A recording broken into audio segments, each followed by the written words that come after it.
మన జీవితంలో ధైర్యం, శక్తి, పోరాటం, విజయ సంకల్పం ఇవన్నీ ఒకే గ్రహం ఆధీనంలో ఉంటాయి. అదే కుజుడు. అంగారకుడు, మంగళుడు, భౌముడు అని కూడా అంటాం. భూమిపుత్రో ధనుర్ధారి అంటుంది శాస్త్రం. అంటే కుజుడు శౌర్యకారకుడు అనగా ధైర్యం, శక్తి, శరీర బలం, ఉత్సాహానికి అధిపతి అని అర్థం. జాతకంలో కుజుడు బలంగా ఉంటే జాతకులు శక్తివంతులు, ధైర్యవంతులుగా, పోరాట స్వభావం కలిగిన వారు అవుతారు. అలసత్వం లేకుండా పనులు సకాలంలో పూర్తి చేసే గుణం కలిగి ఉంటారు. శత్రువులను ఎదుర్కొని విజయాన్ని సాధిస్తారు.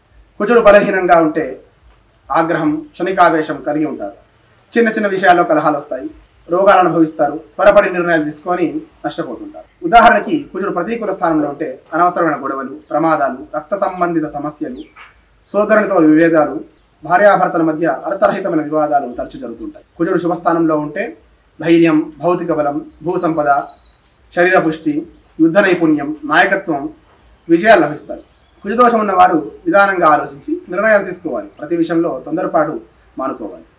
కుజుని అనుగ్రహం పొందడానికి సుబ్రహ్మణ్య స్వామి ఆరాధన మంచి ఫలితాన్ని ఇస్తుంది.